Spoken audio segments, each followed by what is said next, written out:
Dan pasti Edel dalam menjalankan channel Katolikpedia ini kan ada begitu banyak suka dan duka. Oke. Boleh di-spill nggak nih sukanya apa, dukanya apa? Silakan Del. Kalau sukanya senang banget karena apa yang dibikin yang awalnya yang seperti yang sudah saya bilang kemarin tadi bahwa awal dari iseng, dari yang sederhana akhirnya besar. Bukan soal kita dapat subscriber banyak, tapi soal apa yang kita sampaikan itu nyampe ke teman-teman. Bisa mewarta lewat digital, itu senang banget. Senang itu kepuasan hati itu luar biasa banget. Bisa memberikan impact ya. Yes. Sebagai kayak merasa diri aduh jadi Katolik itu berguna nih. Jadi berkat. Jadi berkat buat orang lain gitu. Jadi kayak ada teman-teman yang nanyain, misal contoh kayak kemarin ada uskup yang baru terpilih, itu mereka nanyain kapan nih dibikin, kami mau tahu nih profilnya. Jadi mereka udah mulai kayak tahu dan mulai request khusus, artinya mereka punya ketertarikan. Mulai gitu. tertarik ya. Yes. Senang banget. Nah, yang kedua itu memanfaatkan media sosial. Kan orang selalu identik dengan kayak medsos itu buruk, yang viral dulu, yang atau ini ya. Posting galau-galau nih. Posting galau-galau kan gitu. Tapi kan aku melihat medsos itu kayak gimana sih medsos itu untuk menyebarkan ajaran-ajaran tentang gereja Katolik, menjaring yang mungkin dianya ke gerejanya cuma depan pintu gerbang, dia bisa lewat medsos juga bisa mendapat gitu, bisa mendapat hal-hal tentang informasi-informasi tentang Katolik, kurang lebih seperti itu. Dukanya banyak, banyak. Yang pertama hujatan.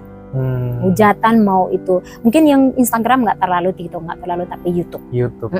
Misalnya konten-konten yang agak sensitif, itu memang dari YouTube itu memang sortir ya, tapi kan tetap sebagai mimin kan baca dong Kak betul. Jadi kayak pernah ada yang dulu sempat yang naik banget itu yang Karimun. Nah itu kan kita bikin gitu betul. Sebagai karena kan dari keresahan sendiri kami bertiga berdiskusi apa nih yang kita bisa bikin untuk mensupport umat di Karimun gitu. Jadi kita menyuarakan selalu update udah nyampe mana nih kasusnya kayak gitu. Nah tetap ada pihak-pihak yang nggak suka kan. Jadi kita mendapat pesan yang kayak lebay, pesan-pesan yang kalau disebutkan tuh nyakitin gitu. Tapi sempat down kayak aduh maju nggak nih, ternyata berat ya membangun channel Katolik itu nggak mudah gitu. Tuh cuman setelah itu kembali lagi spirit kamu apa? Apakah kamu akan stuck di situ dengan omongan-omongan orang, atau kamu ingin terus berkembang karena banyak orang-orang yang menantikan konten-kontenmu gitu. Jadi kayak 5 orang yang menghujat kan minimal masih ada 1 orang yang dengerin kita, kurang lebih begitu. Itu yang pertama. Yang kedua membagi waktu. Membagi waktu karena kan ada sebenarnya channel ada 2, ada satu tenda, ada Katolikpedia dan kerja juga kan. Jadi udah gitu untuk ngedesain kan, ngehandle medsos. Meskipun itu 3 orang tapi tetap kayak konten sebesar itu dipikirkan 3 isi kepala kan tetap keteteran juga. Nah itu yang kadang kayak mohon maaf ya, misalnya kayak request, Min kok nggak dibikin-bikin sih. Nah itu kayak merasa bersalah juga, suka dukanya karena kayak ini waktu dibagi nggak bisa, tapi ada yang udah request dan akhirnya ketunda gitu. Dan membagi waktunya susah. Itu yang kedua. Yang ketiga untuk menghandle medsos, tulisan kan ada kayak tulisan yang kita beri tantang berat, bukan duka juga sih, lebih ke tanggung jawab berat sih, karena Katolik itu kan hierarkis ya. Betul. Kita nggak bisa ngomong sesuka hati kita.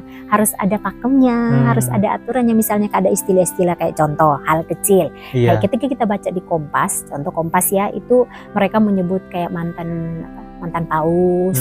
Meskipun memang itu betul, tapi kan dalam istilah gereja Katolik itu kan emeritus. Ya, hal-hal seperti itu kan sebagai seorang Katolik yang mewarta di digital gitu, kan aku harus tahu dong.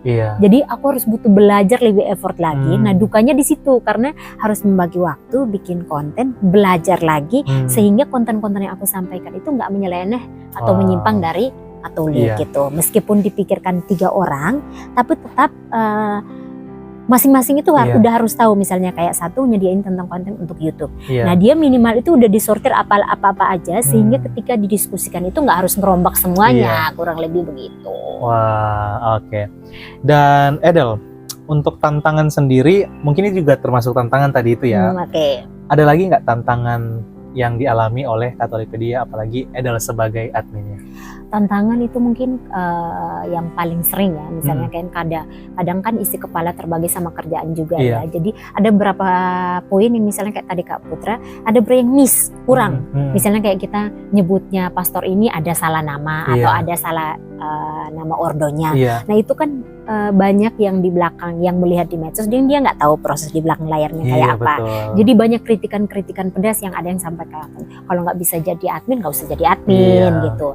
Tapi kan itu jadi kayak mengutuk diri sendiri itu loh, harusnya aku lebih teliti. Cuman karena dengan kerjaan akhirnya isi kepala itu terbagi kemana-mana kan. Jadi kayak kritikan seperti itu tuh bikin mental tuh kayak aku harus lebih memaksa diri meskipun banyak waktu yang harus dibagi gitu, memaksa diri untuk lebih teliti lagi sehingga tidak terjadi kesalahan-kesalahan seperti itu. Tapi tetap aja tetap ada yang masih salah. Namanya juga manusia gitu kan ya. Kesempurnaan hanya milik Tuhan. Milik Tuhan, bukan milik kita gitu kan. Dan ini mungkin sudah kita masuk pesan nih Del. Pesan Edel sebagai seorang pewarta juga. Ya mungkin Beato Carlo versi Putri nih teman-teman nih. Edel mewarta di medsos dan juga di YouTube. Pesan Edel khususnya untuk orang muda Katolik yang cewek-cewek nih. Biasanya karena waduh saya cinta banget sama dia. Ya udahlah ya saya tinggalkan iman saya demi harta demi cinta. Itu pesan Edel apa buat OMK khususnya OMK yang Putri nih? Silakan. Kalau yang paling pertama yang aku bilang adalah kenali rumahmu dengan baik. Kenali rumahmu dengan baik, kayak jangan cuman kayak kita mengaku Katolik tapi cuman kayak gitu aja. Ada sekarang tuh banyak banget medsos, media website, buku. Kalau misalnya nggak suka baca buku, at least bisa follow akun Katolik. Di situ kan pembahasan yang nggak berat-berat, sederhana. Jadi kita mengenal rumah kita dengan baik. Setiap hari Minggu ke gereja kita tahu tujuan kita, kayak contoh kita atas nama Bapa aja tuh artinya apa sih, kayak gitu. Nah kalau menurutku kita mengenal itu dengan baik, kemungkinan untuk tertarik akhirnya asal ini nggak akan kayaknya ya. Itu yang pertama. Yang kedua, mari menggunakan medsos yang kita punya untuk mewarta. Jadi jangan, aku nggak bilang bahwa aku lebih baik, bukan. Tapi misalnya kayak kita punya akun, misalnya ke gereja, minimal kita punya foto interiornya atau apa, terus kita posting di medsos, lalu kita menjelaskan sedikit. Itu aja itu udah keren banget loh. Karena kan jujur teman-teman, kayak informasi tentang Gereja Katolik di Indonesia itu masih sangat-sangat minim. Karena penyedia informasinya sangat-sangat sedikit kan. Jadi kita sebagai orang muda yang belum terbebani dengan keluarga, dengan hal yang lainnya, kita bisa menggunakan itu untuk mewarta lewat akun Instagram pribadi kita. Nggak harus bikin akun yang resmi juga kok. Bisa lewat akun pribadi kita. Yang kedua, bisa lewat apa nih? Misalnya TikTok yang suka bikin konten video gitu, bisa diselipin misalnya kayak ke gereja bareng ayang gitu kan. Gitu. Terus yang ini yang akhirnya kayak nyebrang ya, tadi kan nanyanya yang logout. Yang logout gitu kan, sedih ya karena kan punya juga teman yang logout gitu kan. Tapi tanamkan dalam diri kita seperti ini nih, yang tertulis di sini, Katolikku itu keren banget Besti, kayak gitu istilahnya kan. Sekarang anak muda sekarang tuh kayak Besti gitu kan. Jadi kalau kita mengenal dan tahu bahwa rumah kita itu keren, kita nggak mungkin berpindah kan. Kita nggak mungkin melihat bahwa di luar lebih indah dari rumah kita gitu.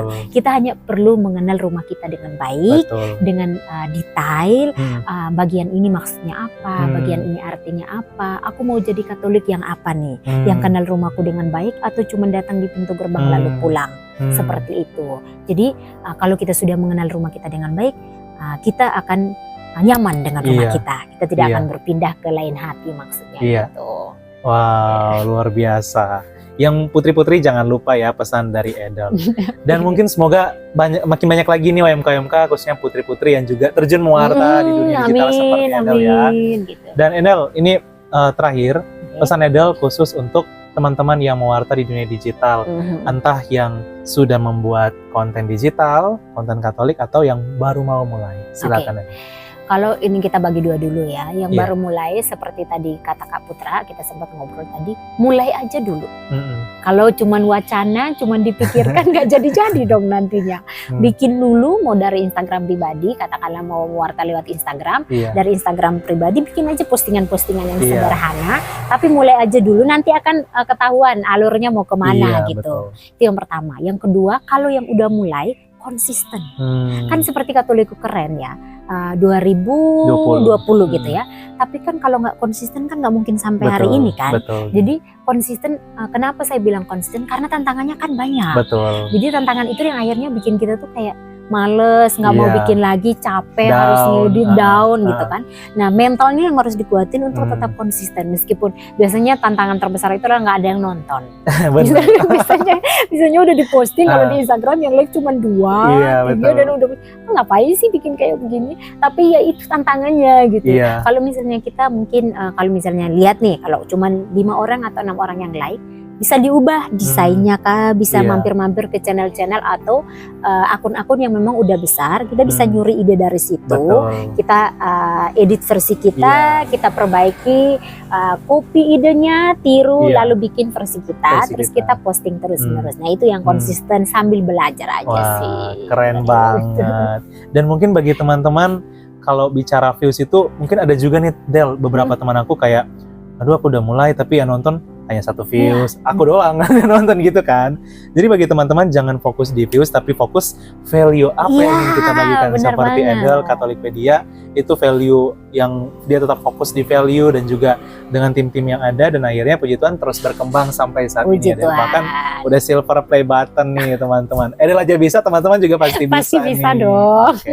Dan sahabat Katolikku Keren, sampai di sini dulu sharing kita bersama Edel dari Katolikpedia. Terima kasih banyak Del.